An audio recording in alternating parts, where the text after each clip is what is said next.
Was Cad Bane's live-action appearance wasted in the Book of Boba Fett? As soon as the episodes finished airing, I started seeing arguments that he was wasted. But there is a much deeper meaning to his presence. He wasn't meant to jump in the middle of the battle and fight it for the Pikes. I know a lot of people wanted to see that out of Cad Bane, but let me explain why his presence meant so much more than just some action role. Hi everybody, I'm Gerald, and I'm a Star Wars fanatic, and you can be a Star Wars fanatic too. All you have to do is hit that subscribe button, or you can join the channel as a member, or join my Patreon page as well. Also, comment for the video, and I will select one comment to highlight at the end of the next video, just as I'm about to do for this video at the end. So please stick around, see whose comment made it. Alright, with that said, let's move on with the topic. Since the Book of Boba Fett is finished, well, for now at least, yeah, I'm hoping there will be more. Imagination. But before I continue, here is your warning. There are spoilers for the Book of Boba Fett chapters 6 and 7. If you haven't seen them, go away until you do. Then come back. Okay, you've been warned. Now let's talk about Cad Bane and the meaning for him to be in the Book of Boba Fett. Since the series ended, the reviews are all over the place for the entire show. Some said it was boring and there wasn't enough action. Others said there was too much action and it was barbaric with no story.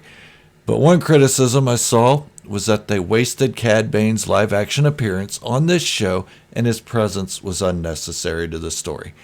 I can see how some would come to that conclusion. I mean, how much action was he actually in, compared to his appearances in the Clone Wars and the Bad Batch, that is. But was Cad Bane's appearance and presence really about action in this series, or was it something more profound? Well, you know me, and I try to find the meaning in every little detail. So of course, I feel like his meaning was more profound than a bit of cheap action sequences. Not that all action sequences are cheap, but action without a story is dry and flat. But let's talk about what kind of action Cad Bane had in the final 2 episodes of the Book of Boba Fett. In his first appearance, he shows up on scene in the far distance.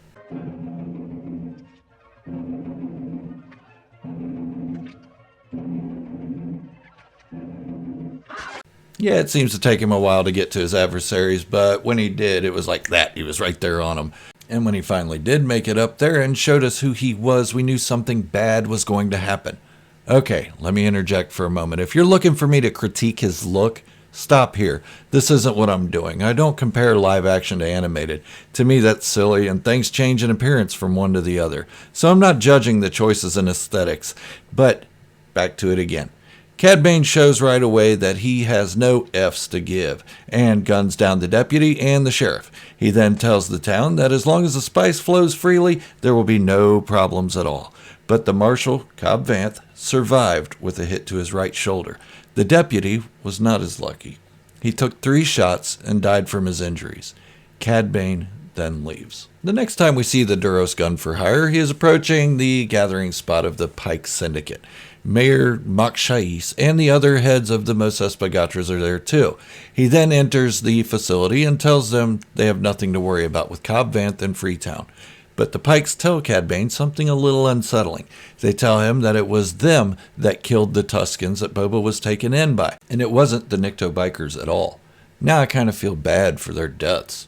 Oh well, they were thugs and probably deserved it. Besides, they worked for the Pikes. Or did they? That's a discussion for another video. Okay, so Cad Bane seems troubled that the Pikes did this and immediately asks if Boba Fett knows about it. They assure Bane that he does not know.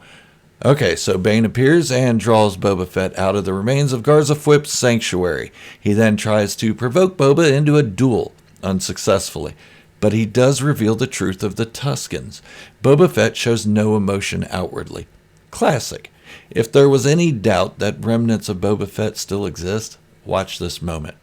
Anyways, so Cad Bane leaves and doesn't show up again until the end of the battle. During the biggest battle anyone has ever seen anywhere. Yes, I exaggerated because someone didn't like that I called it a skirmish in my last video. But it is what it is. So Cad Bane shows up and dismounts Boba Fett from his Rancor. This will be the final moment we see Cad Bane alive, and this time he's successful in pulling Boba into a duel. He tells Boba that he may be older, but he's still faster. He draws his blaster pistol and shoots, hitting Boba in the right shoulder. Cad Bane gets the upper hand, monologues briefly, then gets taken down and stabbed through the chest by Boba Fett and his Tusken gaffy stick. Okay, so that's it. That's the entirety of Cad Bane's scenes, but it doesn't stop here. That's them in their simplest forms. But why? Why is he not in more scenes? Why was he not in the main body of the battle? Okay, let's go back and look what I've noticed about him. Then we'll talk about his deeper meaning. I noticed this when he was walking into the establishment to meet the Pikes. He walks slowly, and he is hunched a little. One could argue that he's walking this way to be intimidating. But intimidating to whom? Jawas rummaging through trash cans at night like raccoons? No, his age is showing. To give a little insight when fact-checking, Cad Bane is roughly 72 years old at this time. They have about the same life expectancy a Duros does as a male in our own home world as a human. So yeah, he's old. Within the last couple of years of his life, really. And it shows in his pace, his hunched back, and his color-faded skin. But this isn't the only sign that he's losing his edge.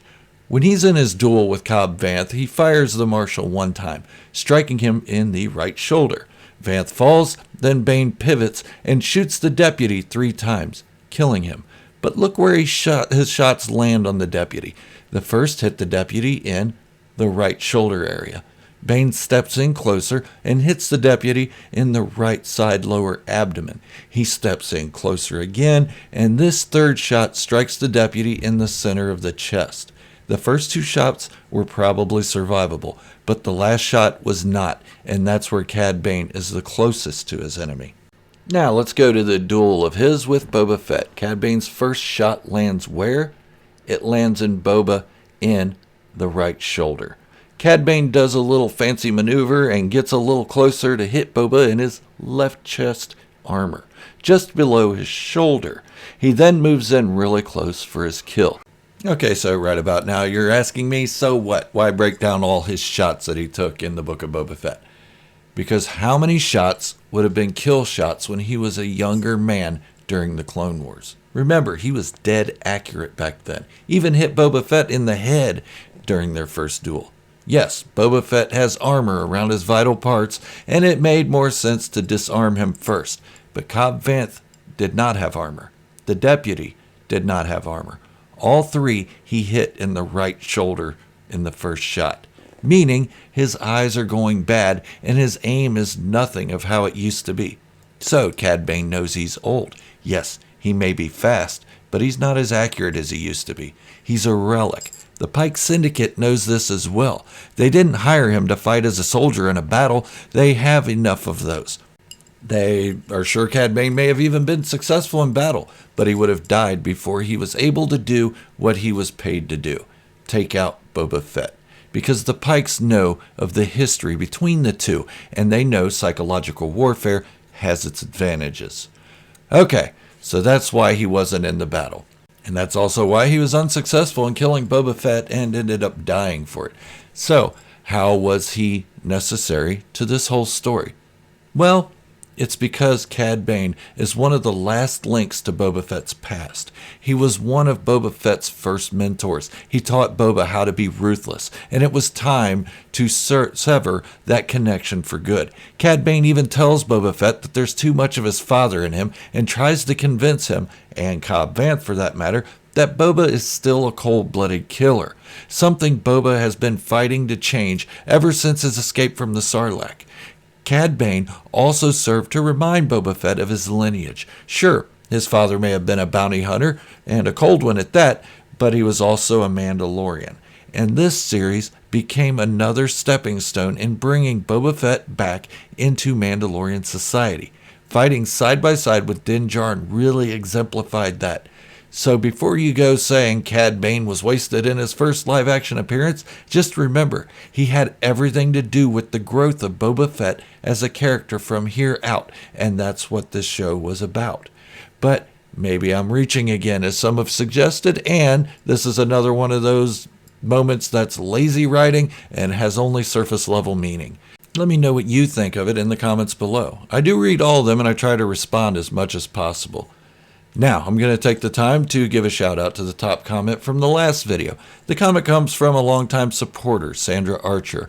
She is currently building a Boba Fett outfit for cosplay, and it looks amazing. Sandra had this to say: I really hope we will see more of Boba, no matter in which context. The season 2 would be the best, but with all the negative reviews, I'm a bit worried.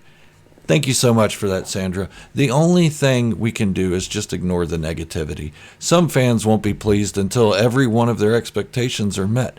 No matter what happens with Boba Fett, his story isn't over. And everyone else, keep the comments coming. I'm really enjoying reading what you have to say. This is Gerald from Star Wars Fanatics signing off and wishing you all great health and happiness. Thank you for watching, and remember, this is the way, the only way.